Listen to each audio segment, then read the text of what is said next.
یکم اگست 2019 کی صبح غیر معمولی تھی۔ اس روز پارلیمنٹ ہاؤس اسلام آباد میں مسلم لیگ نون اور پیپلز پارٹی سمیت اپوزیشن جماعتوں کی طرف سے چیئرمین سینٹ صادق سنجرانی کے خلاف جمع کرائی گئی تحریک عدم اعتماد کا فائنل تھا۔ شہباز شریف پارلیمنٹ ہاؤس میں موجود اپنے چیمبر میں مطمئن بیٹھے تھے کہ اب سنجرانی کو بآسانی گھر بھیج دیا جائے گا۔ اپوزیشن کے پاس 100 ارکان کے ایوان میں 64 کی واضح برتری تھی۔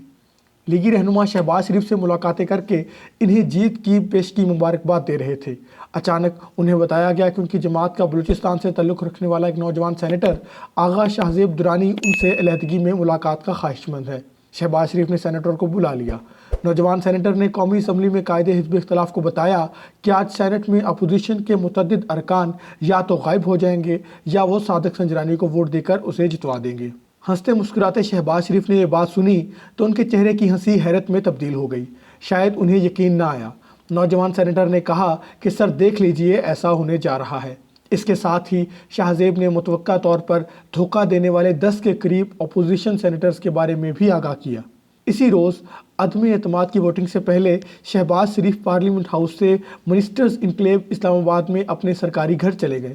ادھر ٹی وی چینلز اس کارروائی کو براہ راست نشر کر رہے تھے۔ جب ایوان میں تحریک عدم اعتماد کارروائی کے لیے پیش کی گئی تو اپوزیشن کے 64 ارکان نے اس کی حمایت کی۔ شہباز شریف مطمئن ہو گئے کہ نوجوان سینیٹر کی بات غلط ہو گئی ہے، لیکن خفیہ ووٹنگ کے بعد نتیجہ آیا تو پتہ چلا کہ اپوزیشن کے 14 سینیٹرز نے تحریک عدم اعتماد کے حق میں ووٹ نہیں دیا۔ بڑا شور و غوغا ہوا۔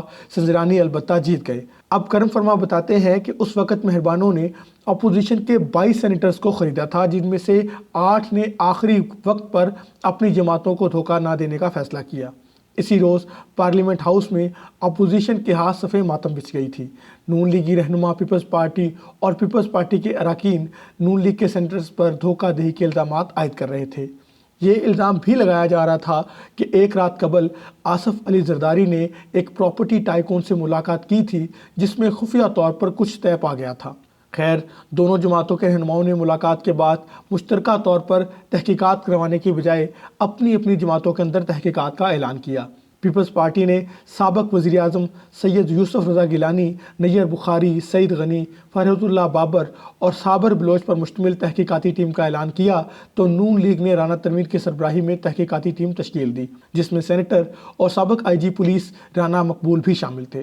دونوں بڑی جماعتوں نے وقتی طور پر یہ اعلان تو کر دیا، مگر آج تک عوام کو یہ نہیں بتایا کہ ان کی تحقیقات کا نتیجہ کیا نکلا۔ نجی ملاقاتوں میں بتایا جاتا ہے کہ سیاسی جماعتوں کی تحقیقات میں کوئی ثبوت سامنے نہ آ سکے کیونکہ ان کے پاس ایسے جدید وسائل موجود ہی نہیں جن سے زمین فروش سینیٹرز کا پتہ چلایا جا سکے۔ 2019 میں سینٹ کی شکست کے باوجود اب پیپلز پارٹی اور نون لیگ ایک بار پھر تحریک عدم اعتماد کا کھیل کھیلنے جا رہی ہے۔ پیپلز پارٹی شروع دن سے ایوان کے اندر تبدیلی کی خواہاں ہے، جبکہ نون لیگ اسٹیبلشمنٹ کی مداخلت کے بغیر عام انتخابات کو مسائل کا حل قرار دیتی ہے۔ نون لیگ کے موقف میں ایک تبدیلی ضرور آئی، وہ یہ کہ نواز شریف تحریک عدم اعتماد کے پیپلز پارٹی کی طرف سے دی گئی تجویز کو منظور کر چکے ہیں، تاہم وہ چاہتے ہیں کہ یہ کارروائی نئے انتخابات کا دروازہ کھولے۔ ظاہر ہے کہ نون لیگ ایوان کے اندر تبدیلی کی صورت میں وزارت عظمیٰ کی خواہشمند نہیں، وہ ضرور قانونی تبدیلیوں کے بعد عام انتخابات کے راستے وزارت عظمیٰ حاصل کرنے کی خواہاں ہے۔ اس کے ساتھ یہ دلیل بھی دی جا رہی ہے کہ حکومت کی نااہلی کے باعث اس بار اسٹیبلشمنٹ عمران خان کے ساتھ نہیں، یا وہ خاموشی سے اس کا ساتھ چھوڑ چکی ہے، حالانکہ ایسا کچھ نظر نہیں آ رہا۔ سچی بات یہ ہے کہ مجھے ابھی تک عمران خان تو تبدیل ہوتے نظر نہیں آ رہے، البتہ عمران خان مارچ تک مئی میں ہونے والے بلدیاتی انتخابات کی تیاری کے سلسلے میں گورنر پنجاب کو ضرور تبدیل کرنے جا رہے ہیں۔ ادھر عمران خان کی طرف سے یہ نظریہ کہ پاکستان میں کرپشن تمام مسائل کی جڑ ہے، بری طرح پٹ رہا ہے۔ لوگ کمزور معاشی پالیسیوں کے باعث مہنگائی سے بلک رہے ہیں، مگر کوئی مدد کرنے والا نہیں۔ حکومت اپنی ناکامیوں سے توجہ ہٹانے کے لیے نواز شریف کو وطن واپس لا کر جیل میں بند کرنے کے اعلانات بھی کرتی رہی، مگر ان کے اپنے مشیر احتساب شہزاد اکبر نے 18 جنوری کو ہونے والے کابینہ کمیٹی کے بند کمرہ اجلاس کو بتایا ہے کہ نواز شریف کو برطانیہ سے واپس لایا جانا آسان نہیں۔ انہوں نے اجلاس میں عارف نقوی کا حوالہ بھی دیا کہ کس طرح امریکہ برطانیہ سے عارف نقوی کی حوالگی کے لیے بے بس ہوا بیٹھا ہے۔ حقیقت یہ ہے کہ سیاسی جماعتیں اور اسٹیبلشمنٹ سب بندگلی میں ہیں۔ اسٹیبلشمنٹ نے سب کو اپنی طاقت سے کنٹرول تو کر رکھا ہے، مگر وہ بار بار سیاست میں مداخلت کے باعث تیزی سے غیر مقبول ہو رہی ہے۔ ادھر تحریک انصاف کو حکومت کرنا آ رہا ہے، نہ اپوزیشن جماعتوں کو اپوزیشن کرنا، سب ہلکیاں آنچ پر ابالیاں کھا رہے ہیں۔ اپوزیشن کی طرف سے تحریک عدم اعتماد شاید وزیراعظم عمران خان کی بجائے اسپیکر قومی اسمبلی یا چیئرمین سینٹ کے خلاف آتی نظر آ رہی ہے۔